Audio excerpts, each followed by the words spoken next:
Police డిపార్ట్మెంట్లో పనిచేస్తున్నటువంటి home guard దగ్గర నుంచి మొదలు పెడితే డీజీపీ వరకు రకరకాలైనటువంటి సమస్యలు ఫేస్ చేస్తూ ఉన్నారు అధ్యక్ష. ముఖ్యంగా కింది స్థాయి కానిస్టేబుళ్ళు గ్రౌండ్ లెవెల్లో పనిచేసేటువంటి సందర్భంలో అనేక ప్రమాదాలకు గురవుతూ ఉన్నారు అధ్యక్ష. రీసెంట్గా గజ్వేల్ నియోజకవర్గంలో 2 కానిస్టేబుల్ రోడ్డు ప్రమాదంలో చనిపోవడం జరిగింది అధ్యక్ష.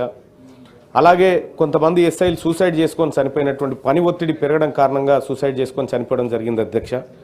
అయితే వాటి నివారణ కోసం రాష్ట్ర ప్రభుత్వం ప్రత్యేక కార్యక్రమాన్ని ఏమైనా చేపట్టాలని చెప్పి తమరి ద్వారా రిక్వెస్ట్ చేస్తూనే ఇంకొక విషయం అధ్యక్ష, సహజంగానే పనిచేసేటువంటి గవర్నమెంట్ పైన ఎక్స్పెక్టేషన్స్ ఎట్లాగో పబ్లిక్ ఉంటాయి కాబట్టి గతంలో ఈ కానిస్టేబుల్స్ కానీ పోలీస్ డిపార్ట్మెంట్ వాళ్ళకి కానీ 1 తారీఖు జీతం వచ్చే పరిస్థితి లేకుండే అధ్యక్ష. దాన్ని ఇవాళ 1 తారీఖు తీసుకురాగలిగింది ప్రభుత్వానికి కృతజ్ఞతలు పోలీసుల పక్షాన తెలియజేస్తూనే, అలాగే వాళ్ళకి రావాల్సినటువంటి బెనిఫిట్స్ విషయంలో గత ప్రభుత్వం లాగా డిలే చేయకుండా కొద్దిగా మనం వేగంగా అందించగలిగితే పోలీస్ డిపార్ట్మెంట్ వాళ్ళకి కొంత భరోసా కలుగుతుంది అధ్యక్ష. వాళ్ళు మెంటల్గా డిస్టర్బ్ కాకుండా ఉంటారు. వాళ్ళు ఫిట్గా ఉన్నప్పుడు మాత్రమే మనకు ప్రజలకు సరైన భద్రత చేపట్టేటువంటి అవకాశం ఉంటుంది. కాబట్టి వారి విషయంలో ఎట్లయితే గవర్నమెంట్ హాస్టల్స్ విషయంలో ఎట్లయితే ప్రభుత్వం ఆలోచన చేస్తూ ఉందో పోలీస్ డిపార్ట్మెంట్ విషయంలో కూడా సేమ్ అదే వేగంతో ప్రభుత్వం పనిచేస్తే ఆ వ్యవస్థ చాలా ఇంపార్టెంట్ వ్యవస్థ అధ్యక్ష ఈ రాష్ట్రానికి. అందుకోసం ఆ వ్యవస్థకి ఎలాంటి ఇబ్బంది కాకుండా త్వరితగతిన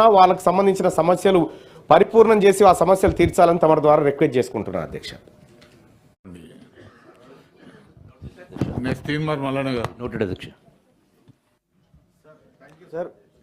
ఎవరైతే పేర్లు మొదలిచ్చున్నారో వాళ్ళనే పిలుస్తాను.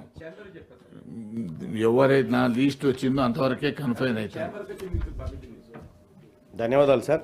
సార్, ఇటీవల కాలంలో సంధ్యా థియేటర్ దగ్గర జరిగినటువంటి తొక్కిసలాటలో ఒక సినిమాకి సంబంధించినటువంటి ఏదో షో వేస్తే బెనిఫిట్ షో వేస్తే అక్కడ జరిగిన తొక్కిసలాటలో ఒక మహిళ చనిపోవడం జరిగింది సార్. అలాగే ఆ మహిళకు సంబంధించినటువంటి కొడుకు సావు బతుకుల మధ్య కిమ్స్ హాస్పిటల్లో కొట్టుమిట్టాడుతూ ఉన్నాడు సార్. నేను నిన్న అక్కడికి వెళ్ళి ఆ అబ్బాయిని పరామర్శించడం జరిగింది సార్.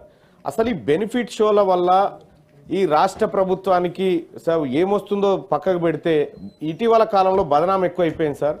ఏదో సినీ పరిశ్రమను సినీ రంగాన్ని ఇక్కడ కాపాడాలనేటువంటి ఉద్దేశంతో రాష్ట్ర ప్రభుత్వం కొన్ని అవకాశాలు కల్పిస్తూ ఉంటే, అయితే ఆ మరణం ఏదైతే జరిగిందో ఆ ఘటనలో రాష్ట్ర ప్రభుత్వం పోలీస్ శాఖ క్లియర్గా ఎఫ్ఐఆర్ నమోదు చేసిన తర్వాత రాష్ట్ర ప్రభుత్వాన్ని బ్లేమ్ చేసే విధంగా సినీ పరిశ్రమలోని కొంతమంది పనిచేస్తూ ఉన్నారు అధ్యక్ష. రాష్ట్ర ప్రభుత్వాన్ని బ్లేమ్ చేస్తూ ఉన్నారు. ముఖ్యమంత్రి గారిని అలాగే పోలీస్ వ్యవస్థను కించపరిచే విధంగా మాట్లాడుతూ ఉన్నారు అధ్యక్ష. అటువంటి వాటి రిపీట్ కాకుండా ఈ రాష్ట్ర ప్రభుత్వం కఠిన చర్యలు తీసుకోవాలని చెప్పి, అలాగే కొంతమంది అధ్యక్ష సినిమా వాళ్ళ పని వాళ్ళు చేసుకుంటే ఇబ్బంది లేదు అధ్యక్ష, విపక్ష నాయకులతో కలిసి అధికార పక్షాన్ని కూడా ఇబ్బంది పెడతా ఉన్నారు. లేదు సార్, రాజకీయం కాదు సార్, ఇక్కడ రాజకీయమే లేదు సార్. ఈ రాష్ట్ర ప్రభుత్వాన్ని బ్లేమ్ చేసే విధంగా కుట్రలో వాళ్ళు భాగస్వాములు అవుతున్నట్టుగా మాకు అనుమానం ఉంది. దాన్ని పూర్తిగా ఎంక్వైరీ చేయమని చెప్పి రాష్ట్ర ప్రభుత్వాన్ని రిక్వెస్ట్ చేస్తాం.